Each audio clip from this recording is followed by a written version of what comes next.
Hello बच्चों, एक बार फिर से आपका स्वागत है फ्यूचर एकेडमी बाय सौरभ में। हम लोग ट्रिग्नोमेट्री की 8.1 एक्सरसाइज लगा रहे थे और हमारे 10 क्वेश्चन हो चुके थे।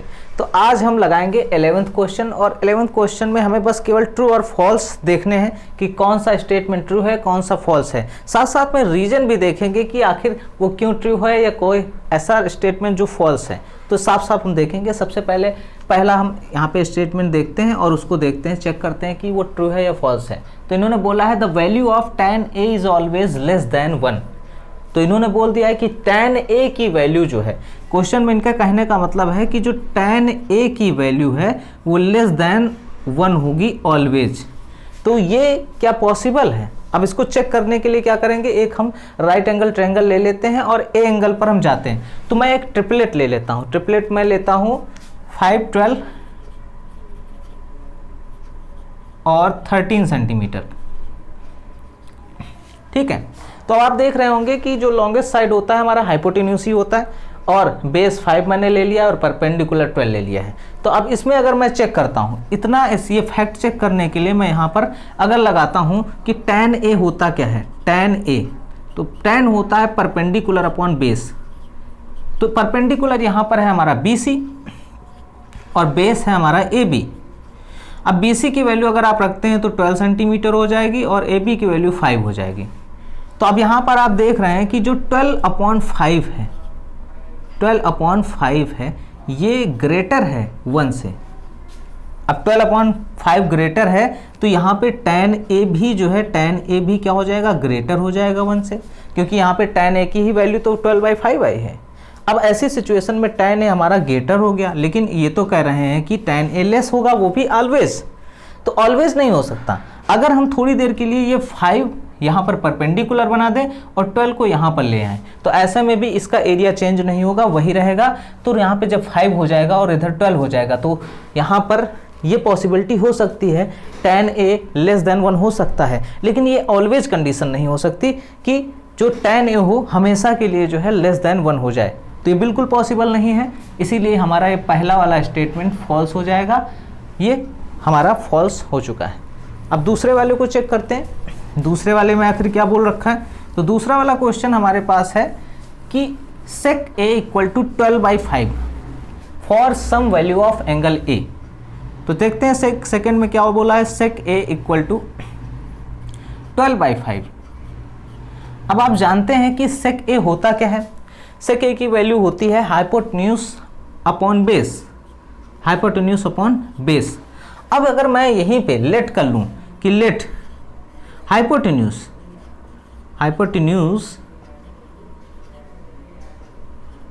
Is equal to 12x and base equal to हो जाएगा 5x।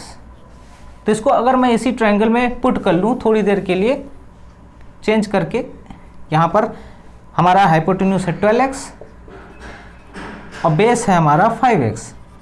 तो हमें इसमें यहाँ पर BC निकालना होगा। BC मतलब परपेंडिकुलर निकालना होगा एंगल A के लिए। और अगर एंगल A के लिए ये बेस के साथ परपेंडिकुलर मैच कर जा रहा है, मतलब अगर वो परपेंडिकुलर ट्रायंगल बनाने में हेल्प कर रहा है, तो इसका मतलब है कि हमारा ये स्टेटमेंट भी ट्रू हो सकता है। तो इसके लिए हमें क्या करना पड़ेगा, हमें पाइथागोरस लगाना होगा और पाइथागोरस लगा के चेक करना होगा कि क्या ये साइड पॉसिबल है। तो इसके लिए मैं पाइथागोरस अगर लगाऊंगा तो हो जाएगा BC² equal to AC² minus AB²। अब यहाँ पर अगर मैं BC² की वैल्यू फाइंड करने के लिए वैल्यू पुट करता हूँ AC की, यहाँ पे हो जाएगा 12x whole square minus AB की वैल्यू 5x रखते होल स्क्वायर, और फिर BC² की वैल्यू यहाँ से आएगी 144x² माइनस 5 5 25x²। अब BC² यहाँ से वैल्यू आ जाती है 144 में अगर आप 25 माइनस करते हैं तो आ जाता है 119x², और फिर BC इक्वल टू आ जाएगा रूट 119x²। तो अब आपको यहाँ पे रूट में वैल्यू मिल गई है और आपको 119 का जो है रूट निकालना पड़ेगा। तो इसकी वैल्यू लगभग 10.9 के आसपास आती है, इसीलिए BC इक्वल टू 10.9x मैं रख लेता हूँ और ये यहीं पे यूनिट आ जाएगी।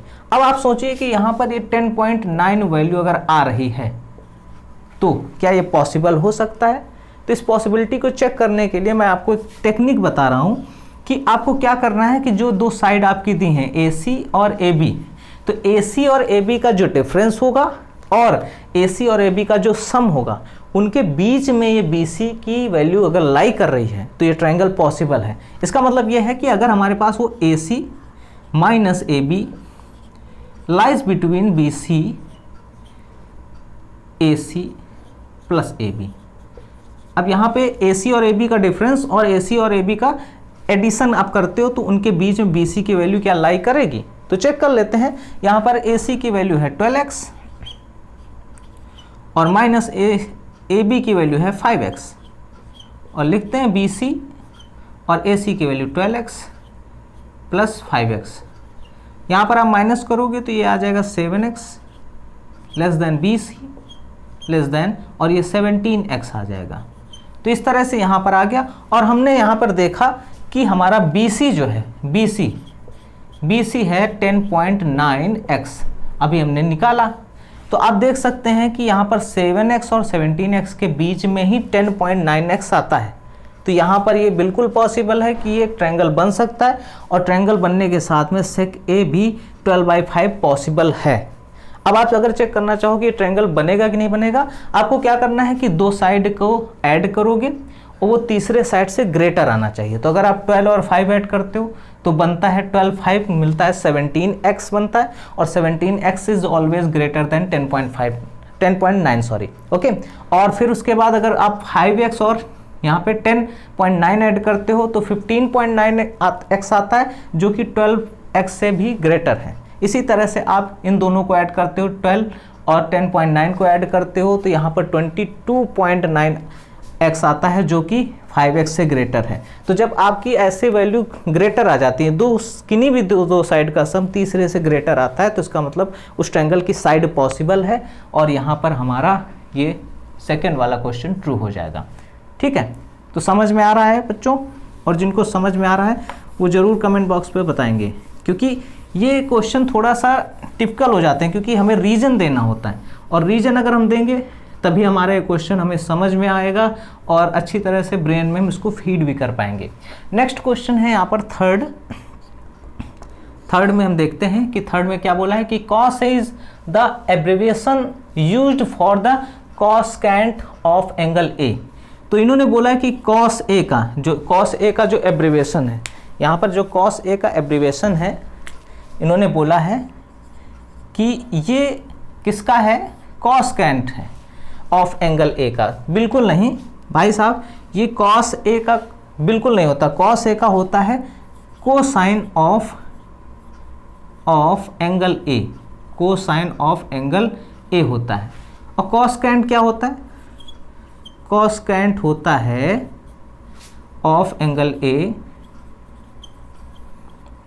अगर इसकी बात करते हैं तो ये होता है कॉसेक ए की वैल्यू, कॉसेक ए की वैल्यू। तो आप समझ पा रहे होंगे कि कॉस ए को क्या कहते हैं, कोसाइन ऑफ एंगल ए बोलते हैं और कॉसकैंट ऑफ एंगल ए को कहते हैं कॉसेक ए। तो यहाँ भी हमारा ये स्टेटमेंट गलत हो जाएगा, इस तरह से हमारा ये तीसरा गलत हो जाएगा। अब चलते हैं चौथे की तरफ। चौथा क्या क्वेश्चन कह रहा है? चौथे में इन्होंने बोला है कि cot is the product of cot and A. तो यहाँ पर भैया ये कॉट ए जो लिखा हुआ है ये कॉट और ए का प्रोडक्ट नहीं होता है, बिल्कुल नहीं। ये होता है दरअसल cotangent of angle A, of angle ए कहते हैं इसको। ये कॉट और ए का प्रोडक्ट तो बिल्कुल नहीं होता, कभी भी ये मत सोचिए, क्योंकि ये एक एंगल है और उसका कोटेंजेंट निकाला जाता है जो कि यहाँ पर रखा गया है। तो इसीलिए ये भी आपका स्टेटमेंट फॉल्स हो जाएगा, ये भी गलत हो जाएगा। और हम लास्ट क्वेश्चन की तरफ बढ़ते हैं। लास्ट क्वेश्चन हमारा कह रहे हैं कि साइन थीटा इक्वल टू 4/3 अगर है तो यहाँ पर क्या हो जाएगा, साइन थीटा की वैल्यू होती है ट्रायंगल में अगर आप देखोगे तो परपेंडिकुलर अपॉन हाइपोटेन्यूज होता है। अब आप सोचिए कि यहाँ पर परपेंडिकुलर की वैल्यू 4 और यहाँ पर हाइपोटेन्यूज की वैल्यू 3, तो क्या पॉसिबल है? जिन बच्चों को पता होगा कि हाइपोटेन्यूज की वैल्यू सबसे लॉन्गेस्ट होती है किसी भी ट्रायंगल में, तो यहाँ पर तो हाइपोटेन्यूज 3 दे रखा है। आप अगर लेट कर लेते हैं कि लेट यहाँ पर हाइपोटेन्यूज, पहले तो परपेंडिकुलर लेट कर लो, perpendicular equal to 4x, then hypotenuse equal to 3x। अब आप सोचिए कि क्या हाइपोटेन्यूज 3x परपेंडिकुलर से छोटा हो सकता है? ये तो बिल्कुल पॉसिबल नहीं है, क्योंकि हाइपोटेन्यूज ऑलवेज ग्रेटर होगा। तो यहाँ पर तो भाई ये बिल्कुल मैच नहीं कर रहा है, इसीलिए ये फॉल्स हो जाएगा। और हम बता देंगे कि यहाँ पर sine theta equal to 4/3 is not possible, और हमारा ये सोल्यूशन हो जाता है। तो बच्चों आज हमारा ये एक्सरसाइज ख़त्म हो चुका है 8.1। अब चलेंगे नेक्स्ट एक्सरसाइज की तरफ 8.2 की तरफ।